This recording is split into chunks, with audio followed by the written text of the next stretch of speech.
Assalamualaikum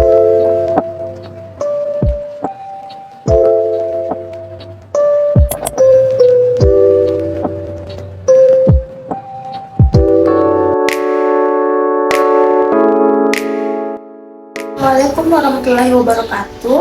Perkenalkan, nama saya Rusmi Edi, NPM 091058022160. Di sini saya akan menjelaskan materi mengenai hakikat dan fungsi film. Terlebih dahulu yang akan saya jelaskan adalah pengertian film. Pengertian film secara harfiah yaitu sinematografi yang berasal dari kata sinema plus to atau pitos yang berarti cahaya plus grafi. Jadi pengertiannya adalah melukis gerak dengan cahaya. Agar kita dapat melukis gerak dengan cahaya, kita harus menggunakan alat khusus yang biasa kita sebut dengan kamera.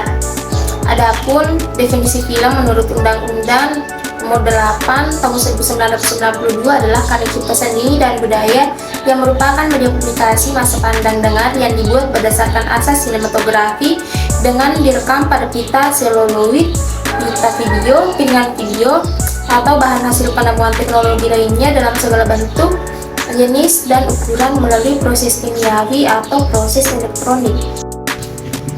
Adapun pengertian film menurut beberapa ahli yaitu yang pertama André Bazin yang mengemukakan bahwa film adalah representasi realitas yang direkam secara mekanis. Bazin adalah seorang teoritis film Prancis yang aktif pada tahun 1940-an hingga awal 1950-an. Yang kedua, Sergei Eisenstein memandang film sebagai seni rupa yang memanfaatkan teknik-teknik sinematik untuk menciptakan efek-efek emosional dan intelektual. Yang ketiga, David Bordwell dan Christine Thompson mengembangkan teori-teori film modern dan memandang film sebagai rangkaian gambar bergerak yang disusun secara artistik. Dan yang keempat, menurut Aristoteles, pemikiran Aristoteles tentang drama atau yang mencakup film sebagai bentuk modernnya dapat ditemukan dalam karyanya yang terkenal yaitu Poetics yang diperkirakan ditulis pada abad keempat sebelum Masehi. Sejarah perkembangan film. Sejarah film adalah perjalanan panjang perkembangan media audiovisual yang dimulai dari penemuan teknologi fotografi dan berakhir pada era digital modern. Berikut adalah penjelasan singkat dan detail terkait sejarah film. Yang pertama yaitu pada masa prasejarah, yaitu pada abad ke-19. Yang kedua, eksperimen awal akhir abad ke-19. Yang ketiga, era bisu yang terjadi pada tahun 1895 sampai 1927. Yang keempat, era emas Hollywood yaitu pada tahun 1930-an sampai 1950-an. Dan yang kelima, era modern 1960-an hingga sekarang. Serta nomor 6, era digital yang terjadi tahun 2000-an hingga sekarang. Klasifikasi film menurut jenis film terbagi dua, yaitu film cerita atau fiksi dan film non cerita atau non fiksi. Di sini film cerita merupakan film yang dibuat atau diproduksi berdasarkan cerita yang dikarang dan dimainkan oleh aktor dan aktris. Dan cerita non fiksi, film non fiksi yaitu film yang mengambil kenyataan sebagai subjeknya. Film non fiksi, cerita ini terbagi atas dua kategori, yaitu film faktual yang berarti menampilkan fakta atau kenyataan yang ada di mana kamera sekedar merekam suatu kejadian, dan film dokumenter yaitu selain fakta juga mengandung subjektivitas pembuat yang diartikan sebagai sikap atau opini terhadap peristiwa. Klasifikasi film menurut cara pembuatan film. Yang pertama yaitu film eksperimental. Film eksperimental adalah film yang dibuat tanpa mengacu pada kaidah-kaidah pembuatan film yang lazim, dibuat oleh sineas yang kritis terhadap perubahan atau kalangan sinema film tanpa mengutamakan sisi komersialisme namun lebih pada sisi kebebasan berkarya. Dan yang kedua yaitu film animasi. Film animasi adalah film yang dibuat dengan memanfaatkan gambar atau lukisan maupun benda-benda mati yang lain seperti boneka, meja, dan kursi yang bisa dihidupkan dengan teknik animasi.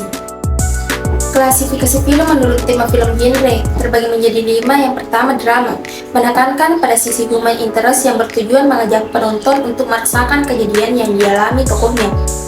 Yang kedua, action, mengetengahkan adegan-adegan perkelahian, pertempuran, dengan senjata atau kebutuhan kendaraan antara tokoh yang baik dengan tokoh yang jahat.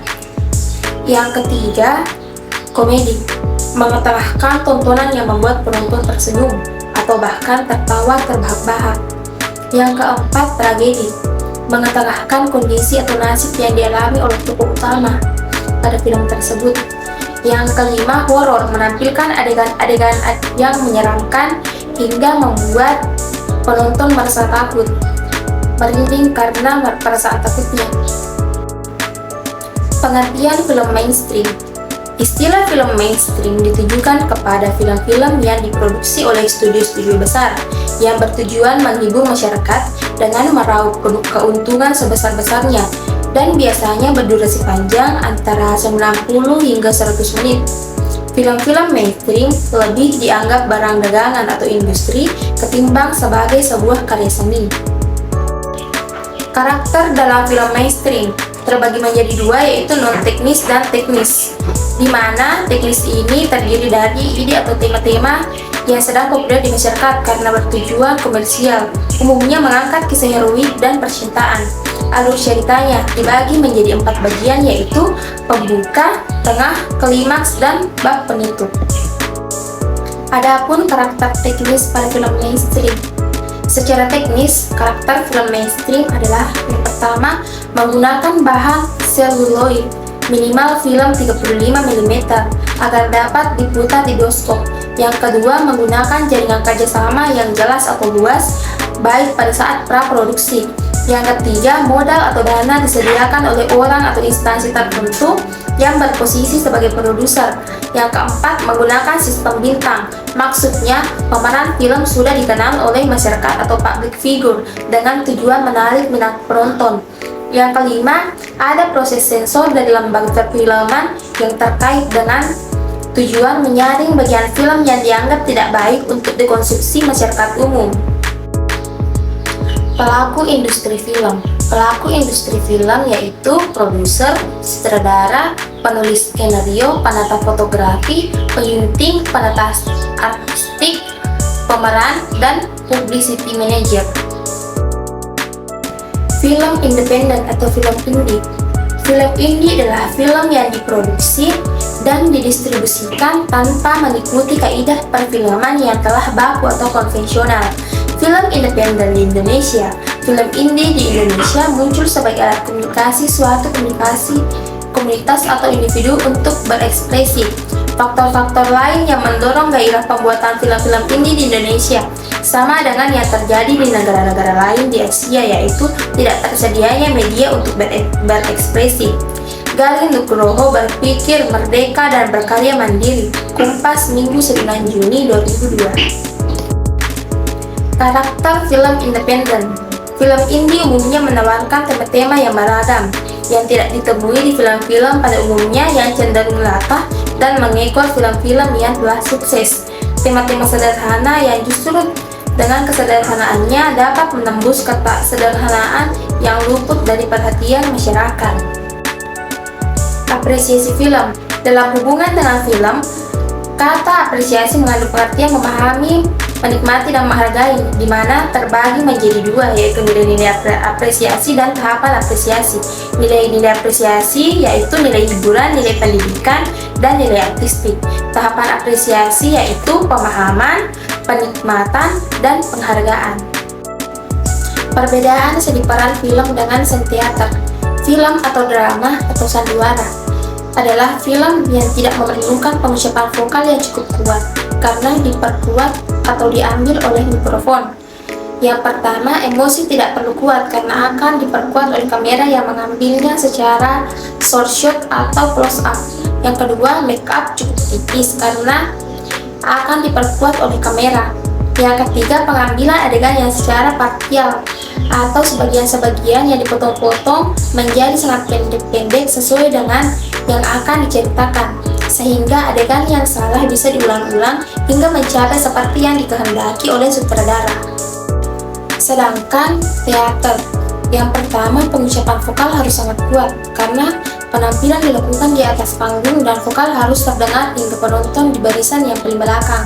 Yang kedua, emosi atau perasaan harus ekstrim, karena penampilan dilakukan di atas panggung dan emosi atau perasaan harus terlihat hingga penonton di barisan paling belakang. Yang ketiga, make up harus ekstrim, karena penampilan dilakukan di atas panggung dan make up harus terlihat hingga penonton di barisan paling belakang. Yang keempat, adegan dari awal hingga akhir penampilan atau show harus sempurna, karena tidak ada jeda atau pengulangan bagi adegan yang salah. Melakukan kesalahan pada suatu adegan atau dialog, maka rusaklah semua performa yang sedang ditampilkan.